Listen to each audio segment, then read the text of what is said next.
नमस्कार, स्वाद रेसिपीमध्ये तुम्हा सर्वांचं स्वागत आहे। आज आपण बनवणार आहोत मक्याचे पॅटीस।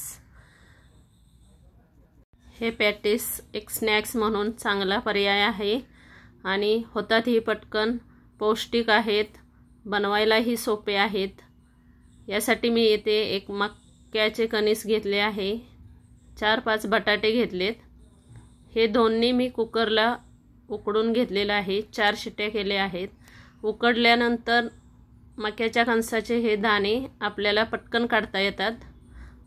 एक लाईन काढली की हे पहा कसे मी एक लाईन काढल्यानंतर बाकीचे दाणे पटकन निघत आहेत, पटकन सोलता येतं आपल्याला। हे असे मी एका कणसातील अर्धच कणीस घेतला आहे आणि 4-5 बटाटे, त्यातील 4च बटाटे घेतलेत। हे मक्याचे दाणे आपण मिक्सरला बारीक फिरवून घ्यायचेत। त्या मक्याच्या दाण्यामध्ये मी हे उकडलेले दाणे आहेत, याच्यामध्ये मी 5-6 लसणाच्या पाकळ्या टाकल्यात।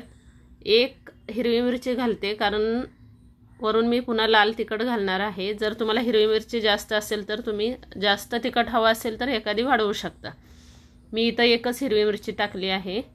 याच्यामध्ये तुम्ही कोथिंबीर पण घालू शकता आणि आल्याचे 4-5 तुकडे करून टाकले आहेत। हे मिक्सरला मी बारीक वाटून घेते। हे पहा मी मिक्सरला बारीक वाटून घेतलेला आहे। हे एका पातेल्यामध्ये काढून घ्यायचं किंवा मी इथे कुकरच्या डब्यामध्ये घेतलंय काढून। असं बारीक, जास्त पाणी नाही घालायचं। इथे मी एकदम 1 ते 2 चमचेच पाणी घालून बारीक वाटून घेतले, कारण मग पातळ झालं तर आपले पॅटीस व्यवस्थित होणार नाहीत। आता हे उकडलेले बटाटे मी बारीक किसणीने किसून त्याच कॉर्न फ्लॉवरवर घेते। हे 3 ते 4 बटाटे मी इथे किसून घेतले आहेत, म्हणजे त्याच्यामध्ये कडक अशी गुठळी राहणार नाही, बटाटे अख्खा असा बटाटा लागणार नाही आपल्याला।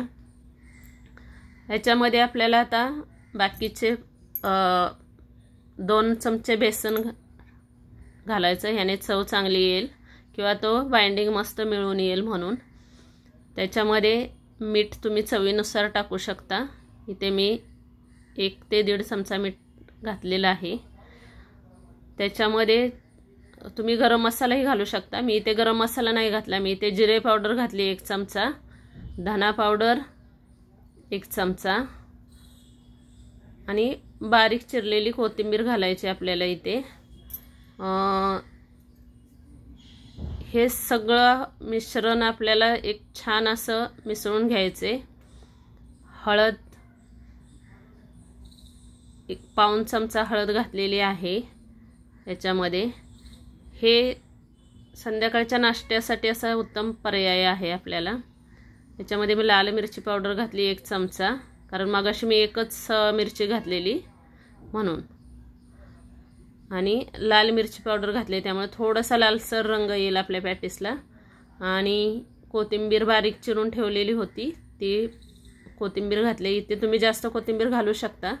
हे पहा हे सगळं हाताने तुम्ही पुन्हा मिक्स करून घ्या। आता इथे माझं हे थोडं पातळ वाटतंय म्हणून मी ह्याच्यामध्ये 2 चमचे कॉर्न फ्लॉवर परत टाकते,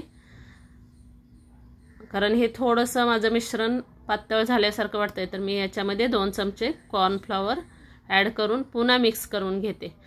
हे चमच्याने व्यवस्थित मिक्स होत नाही तर हाताने चांगलं मिसळून घ्यायचंय। ह्याच्यामध्ये मी ब्रेड स्क्रम्स टाकलेत थोडे 2 चमचे। हे पहा आता इथे आपलं हे पीठ असं घट्ट झालेलं आहे। हे बॅटर चांगलं असं सगळं ढवळून घ्यायचंय, चमच्याने नाही झालं तर हाताने सगळं व्यवस्थित मिक्स करून घ्यायचं, म्हणजे सगळं एकजीव होऊन जाईल। आता हे झालेलं आहे। हाताला तेल लावून त्या तेलाच्या हातावर आपल्याला ह्याचे बारीक असे गोळे थोडंसं हातामध्ये घेऊन गोळा करायचा आहे। एक छोटासाच घ्यायचं, पॅटीसच्या आकाराचं होईल एवढं। जर कमी वाटलं तर थोडं जास्त घ्यायचं, तुम्हाला जसे हवेत तसे घेऊ शकता तुम्ही। इथे मी हे पहा, आणि हातात तेल लावलं असेल तर आपल्या हाताला चिकटत नाहीये। हे असं करून घ्यायचं। गोल झालं की मग हे मी पोह्याचं पीठ आणि ब्रेड स्क्रम्स याच्यामध्ये हे घोळवून घ्यायचं आहे आपल्याला असं. आणि हे पोहेचं पीठ बनवलं मी मिक्सरला, आपले घरातीलच पोहे मिक्सरला फिरवलेत, बारीक करून घेतलेत एकदम.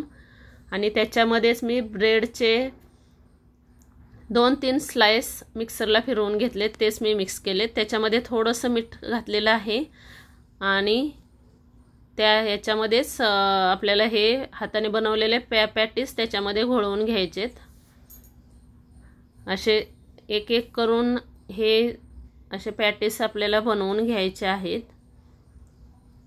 असे चांगले गोल फिरवायचे तेल लावून, म्हणजे चिरा जाणार नाहीत बाजूला. साईडून हातानेच गोल करून घ्यायचे, छान असे दाबून घ्यायचे. म्हणजे हे पहा, असे दाबून घ्यायचे म्हणजे बाजूला चिरा जाणार नाहीत आणि एकदम गोल असं होऊन जाईल. हे पहा, असं हाताने गोल फिरवून घ्यायचं म्हणजे चिरणार नाही. तुम्हाला जसे एकदम जाड पण नाही करायचे आणि जास्त पातळ पण नाही करायचे, मीडियम असे ठेवायचे. आणि असे याच्यामध्ये घोळून करून घ्यायचे आहेत आपल्याला. असे मी सगळे बनवून घेतलेले आहेत एका याच्यामध्ये. आता यातले मी अर्धे तेलामध्ये पूर्ण फ्राय करणार आहे आणि बाकीचे मी एकदम कमी तेलावर बेक करणार आहे त्याला. कारण जास्त तेलकट ज्यांना नको असेल ते दुसऱ्या पद्धतीने करू शकतात. इथे मी पूर्ण तेलामध्ये फ्राय करून घेणार आहे. हे पहा, आता इथे मी कढई गरम करून घेतलेली आहे. जेवढे आपल्याला गरज आहे तेवढंच तेल घालायचं आहे याच्यामध्ये. कारण ह्याला आपण लावलेला जो ब्रेड स्क्रम्स आणि पोह्याचं पीठ ते बाजूला सुटून तेलामध्ये मिसळू शकतात. त्यामुळे जेवढे गरज आहे तेवढंच तेल ओतून तेल गरम झाल्यावर याच्यात आपल्याला ते पॅटीस एक एक करून तळण्यासाठी ठेवायचे आहेत. असं जेवढे बसतील तेवढेच टाकायचे. आधी मी फास्ट गॅसवर तेल गरम केलेलं होतं.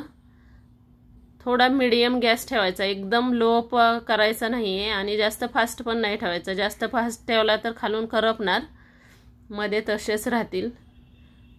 आणि म्हणून मीडियम गॅस ठेवायचा आहे. आता पाहिजे ते छान असे झालेले आहेत. आता एक पलटी करून बघायचा. आता लालसर झालेला आहे तर मग बाकीचे इतर उरलेलेही तसेच पलटी करून घ्यायचे.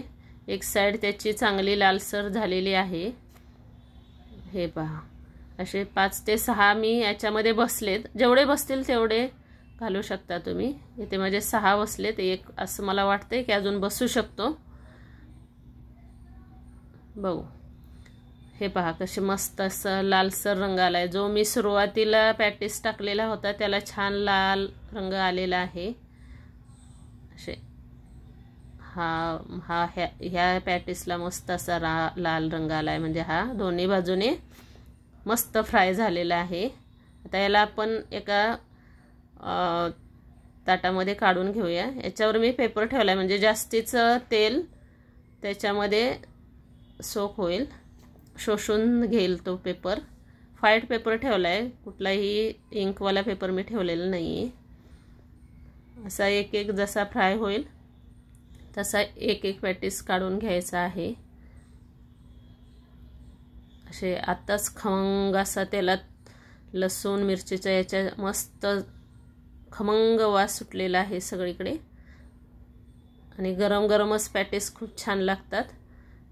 मुलं खात नाही त्यांच्यासाठी हा उत्तम पर्याय आहे.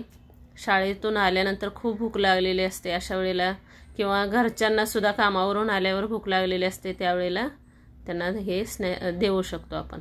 आता अर्धे मी फ्राय केलेत आणि अर्धे राहिलेले मी, ज्यांना जास्त तेल नको आहे त्यांच्यासाठी हे खूप कमी तेलामध्ये तुम्ही फ्राय करू शकता. इथे याच्यापेक्षाही तुम्ही कमी तेल वापरू शकता. आता हे तव्यामध्ये मी, माझा हा चपातीचाच तवा आहे, त्या तव्यामध्ये तेल टाकलेलं आहे आणि त्याच्यामध्ये मी ही एक एक पॅटीस ठेवत आहे. हे पण आपल्याला मीडियम गॅसवरच बेक केल्यासारखे करून घ्यायचे आहेत. एकदम पूर्ण तेलात फ्राय नाही. ज्यांना तेल जास्त नको आहे तेलकट त्यांच्यासाठी हा उत्तम पर्याय आहे. हे पहा कसे मस्त असे खालून जेव्हा ते भाजतील तेव्हा कसं चुरचुरू तेलामध्ये तेल सुटू लागले, हे पहा. आणि हे सगळ्या बाजूला जेवढं तेल आहे तेवढं पसरवून घ्यायचे तवा हलवून. हा माझा हँडलवाला तवा आहे त्यामुळे मला हलवता येतोय. जर तुमच्याकडे तसा असेल तर तुम्ही तसे करू शकता. एक उलटून पाहिला मी, त्याला जरा थोडंसं हे वाटतंय म्हणून तसंच ठेवला. आता हा मध्ये आधी जो ठेवला होता तो बरोबर लाल झालेला आहे. हा पहा कसा मस्त लाल झाला आहे, मस्त खमंग असा सुगंध सगळीकडे सुटलेला आहे याचा. छान मस्तच बघा किती छान वाटतं. हे सगळं बघायला पण छान वाटतंय, खायला पण खूपच मस्त वाटणार. खूप छान होतात हे पॅटीस, तुम्ही एकदा करून बघा. संध्याकाळी मुलं यायच्या अगोदर हा उत्तम पर्याय आहे त्यांच्यासाठी खाण्यासाठी आणि पौष्टिक पण आहे. हे पहा मस्तच सगळे लालसर होईपर्यंत आपल्याला असेच भाजून घ्यायचे कमी तेलामध्ये. जसे लालसर होतील तसे आपल्याला हे उलटवून घ्यायचे आहेत. हे पहा हा पण आता हा अशी पलटी करून पाहायचं आहे. आता हे सगळे खालून बेक झालेत, भाजले गेलेले आहेत चांगले. पुन्हा हा सगळ्या शेवटी टाकलेला हा पण झालेला आहे. हां मस्तच. मीडियम गॅसवरच आपल्याला हे बेक करून घ्यायचे.